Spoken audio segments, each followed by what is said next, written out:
En octobre dernier, l'universitaire italien Giorgio Agamben a prononcé un discours étonnant devant les sénateurs de son pays. Il y est allé d'une déclaration choc sur le passeport sanitaire en vigueur présentement en Europe. Notre chroniqueur et collègue Simon Lessard a pris connaissance du discours. Salut Simon. Salut James, j'allais dire Antoine. Oui, les habitudes sont fortes. Hein?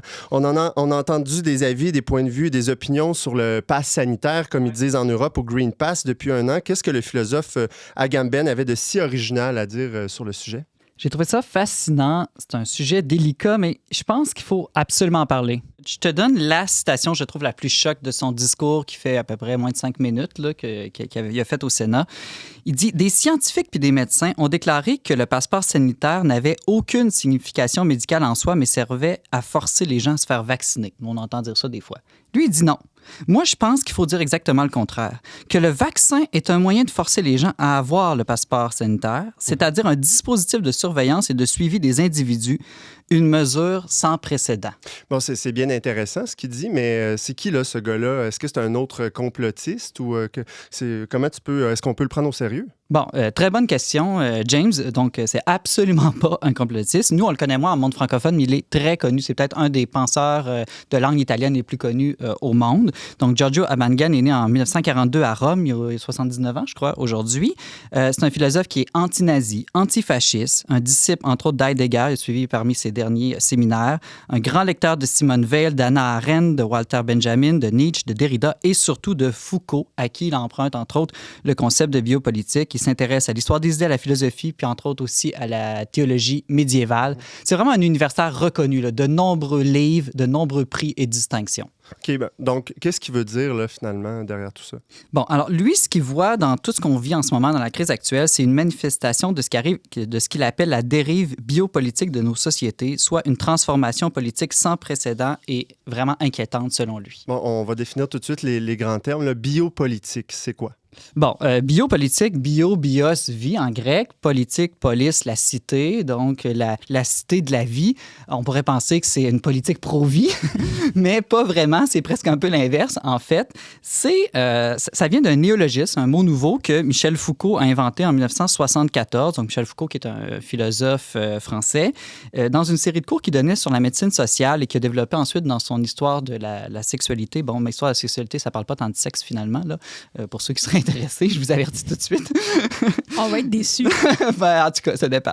C'est plus sur des dynamiques de pouvoir. Donc, la biopolitique, pour Foucault, c'est l'ambition du pouvoir contemporain d'intervenir non plus seulement sur des territoires, on pourrait penser la nation, par exemple, mais aussi sur des individus directement et surtout sur des populations et jusque dans leur vie biologique.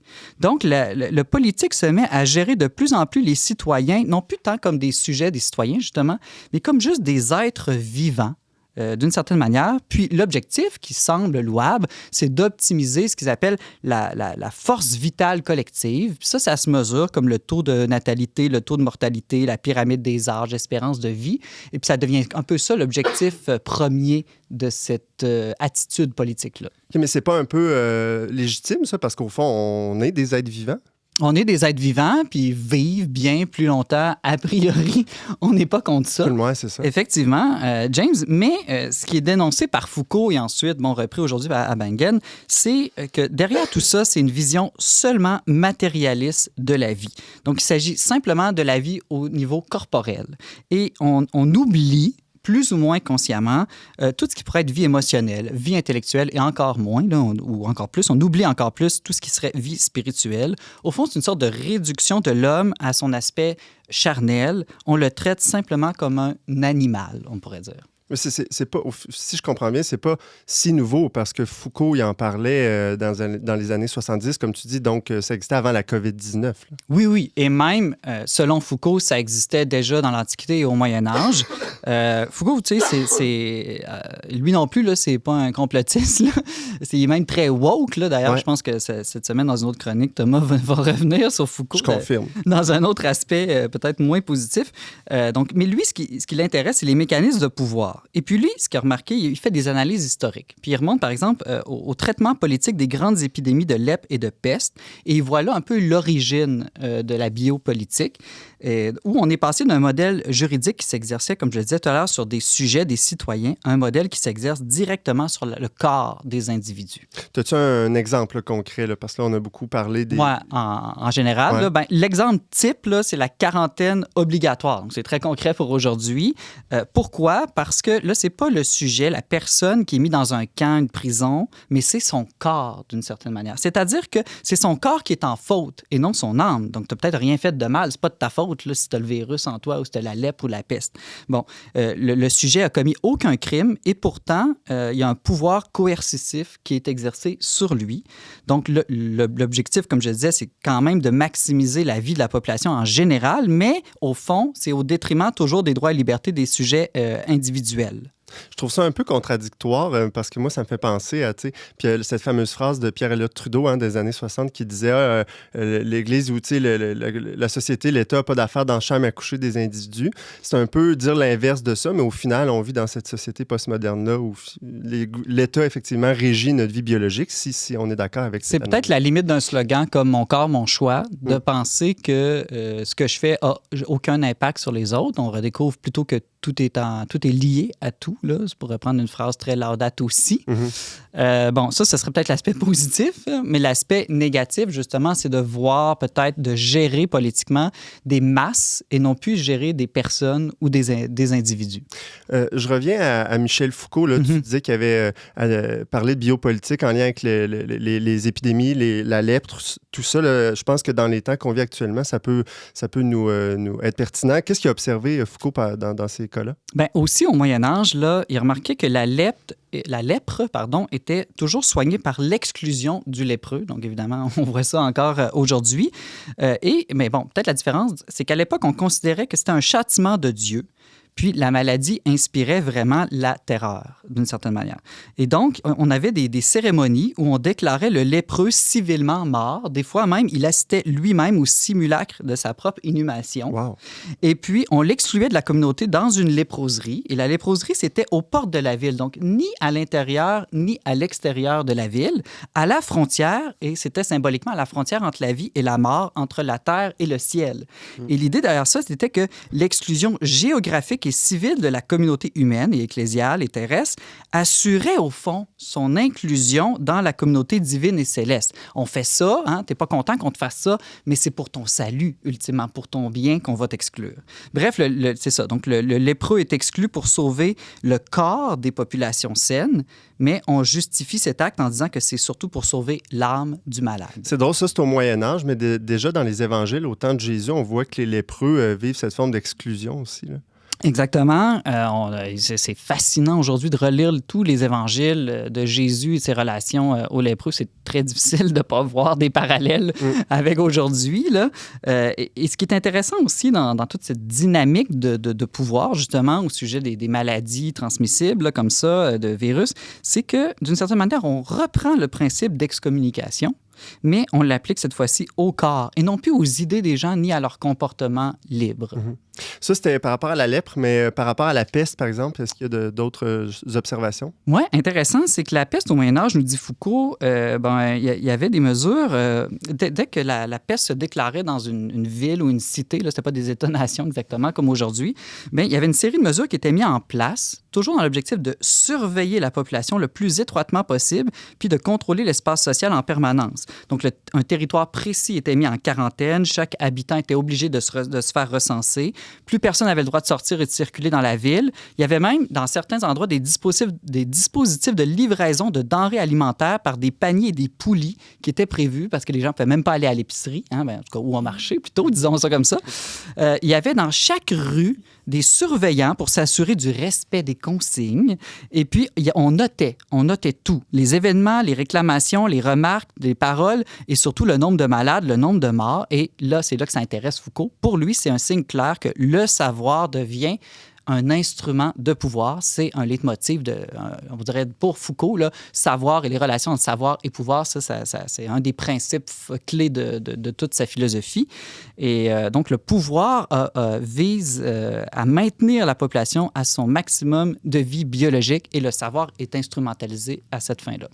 Le savoir, on parle ici de quel savoir, entre autres? Bon, un savoir très technique, là, justement, où on contrôle les individus, où on veut savoir qui est où, qui fait quoi, qui est atteint de la maladie, qui est sain.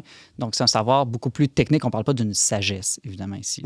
Je sais pas, vous, mais moi, ça m'inspire. C'est tous ces trucs de poulie, là. On pourrait remettre ça en place. Ariane? Ça serait plus facile de livrer Ouais, les c'est ça. épiceries à domicile.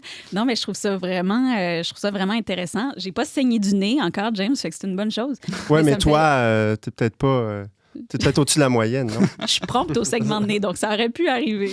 Non, mais ça me fait penser parce que tout récemment, j'ai vu que sur le site du gouvernement où on recense les cas de COVID, là, on n'est pas capable de ne pas faire le lien avec ça, c'est écrit qu'à cause des congés du temps des fêtes, les données n'allaient pas être mises à jour entre genre le 24 et le 28, puis du 31 ou 3. Puis sur le coup, je me suis vraiment dit, mais qu'est-ce qu'on va faire si on ne sait pas le nombre de cas? Qu'est-ce qu'ils vont faire? Puis c'est vrai que le savoir est lié au pouvoir. Les décisions sont directement basées sur des données quantifiables, sur la maladie, puis tout ça. Tout à fait. Là, on a parlé de Michel Foucault, son Ouais, analyse. Revenons à Agamben. Lui, qu'est-ce qu'il fait avec cette analyse-là, Michel Foucault? Là? Bon, Agamben, lui, il voit une certaine... OK, là, je suis conscient que ce que je vais dire, c'est fort, OK? Mais soyons quand même attentifs et modérés, OK? Il ne faut pas exagérer non plus ce que dit Agamben. Mais quand même, lui, il dit qu'il voit une continuité entre la politique des nazis puis celle de l'Occident actuel. OK, pourquoi? Parce que lui a passé sa vie à penser contre les nazis, en fait. Puis là, quand il voit des liens, c'est là qu'il se met à les clignotants rouges s'allument pour lui. Entre autres, il dit de moyens sans fin. Il dit, il y avait cette même idée un peu chez les nazis qu'on veut vivre plus longtemps, plus nombreux, plus en santé, plus en sécurité. Mais si on vous pose la question, OK, mais pourquoi? Là, il n'y a pas de réponse claire à ça. Donc, ça devient un peu absurde d'une certaine manière. Donc, ça, c'est un premier lien qui fait. L'autre, c'est qu'il considère le camp, qu'il soit de détention, de concentration ou de réfugiés, toujours comme un espace biopolitique absolu, dans la mesure où on essaie, comme je disais tout à l'heure, de réduire l'homme à une pure vie nue. L'homme n'est que de la vie biologique et rien de plus. Donc, pour revenir à la question que tu me posais au début, James, le problème qu'il voit là-dedans, c'est pas qu'on veut se préoccuper de la santé des gens, c'est qu'on ne voit que ça maintenant, que ça devienne un absolu. C'est drôle parce qu'il y a beaucoup de gens durant la pandémie qui disaient ça dans les manifestations, dans le fond que le gouvernement était nazi ou tout ça, donc ça rejoint un peu cette analyse-là. Est-ce que toutes les mesures sanitaires actuelles ne sont pas temporaires d'une certaine manière? Bon, c'est la grande inquiétude d'Agamben. Lui, dans un de ses autres ouvrages qu'il avait écrit des années avant bientôt de cette pandémie, qui s'appelle Homo sacer ou sacer, ça dépend comment vous prononcez votre latin. À la manière ecclésiastique ou à la manière antique. Il défend l'idée que trop souvent, l'état d'exception en politique tend à devenir indiscernable de la situation normale. Et il a déclaré au sénateur italien « La sécurité et l'urgence ne sont pas des phénomènes transitoires, mais constituent la nouvelle forme de gouvernabilité. » On commence à le voir. Là, au début, tout le monde disait ça va durer 2 semaines, après ça 1 mois, après ça 1 an, après le vaccin. Puis là, on commence à se dire mais là, peut-être qu'il y a des choses qui vont s'installer pour toujours, puis qu'on trouvait absolument aberrantes, puis qui vont devenir une nouvelle normalité. Et puis, son inquiétude qu'a partagée au sénateur italien, c'est qu'on passe sans nous en rendre compte. Je rappelle pour Agamben, personne ne fait ça consciemment, volontairement, machiavéliquement. Là. C'est comme une sorte de mouvement qu'on ne se rend pas compte, puis que les politiciens puis la population entrent là-dedans. Puis c'est pour ça qu'il n'y a absolument aucun complot là, derrière tout ça. Et puis que sans qu'on se rende compte, on passe d'une société qui était plutôt de discipline, discipliner des criminels, par exemple, autrefois, à vraiment une société de contrôle. Criminel ou pas, on contrôle tout le monde, tout le temps. Puis en plus, il dit aujourd'hui, on va pouvoir fonder ça sur un contrôle numérique quasi illimité des comportements individuels qui sont devenus aujourd'hui quantifiables. Et donc, là, il pose la question, mais jusqu'où on va être prêt à accepter ce contrôle-là? Et puis, il fait des parallèles avec l'Union soviétique, qu'il a aussi beaucoup étudié. Il dit même dans l'Union soviétique, c'était moins contrôlant qu'aujourd'hui parce qu'on n'avait pas ces dispositifs numériques de contrôle. Donc, on demandait un passeport pour passer d'un pays à l'autre de l'Union, mais pas pour rentrer au cinéma, au gym, au restaurant, partout. Là. Donc là, il dit on a atteint un nouveau niveau de contrôle inégalé dans l'histoire. Puis sa grande inquiétude, c'est qu'il dit que, dans le fond, les gouvernements démocratiques ne seront plus vraiment des gouvernements. Ça va être simplement des assemblées qui vont entériner des décisions d'experts avec l'obsession de la biosécurité. Et puis, ces experts-là ne sont pas élus, mais au fond, dans leurs recommandations, c'est des recommandations politiques qu'ils proposent. Là, comment les sénateurs italiens ont réagi à tout ça? Est-ce que tu le sais ou que... Ça, c'est... Non, la vérité, c'est que je ne sais pas. Je sais par contre que sa déclaration a eu un grand retentissement dans les médias, bon, surtout italiens, vu que c'est une déclaration italienne. À voir comment gère l'Italie la pandémie à l'heure actuelle, j'ai pas l'impression qu'il y a eu un grand retentissement à court terme. Là. J'ai l'impression que l'Italie fait un peu comme la plupart des autres pays jusqu'à maintenant. Par contre, c'est intéressant parce que c'est une critique forte, mais comme je pense l'avoir dit plusieurs fois, là, qui ne vient pas du tout d'un complotiste, d'un hurluberlu. Simon Lessard, tu nous parlais de la pensée biopolitique du philosophe italien Giorgio Agamben. On peut lire ton texte dans le dernier magazine magazine Le Verbe, hein, où ton carnet de philo portait sur ce discours-là notamment. Merci beaucoup. Merci, James.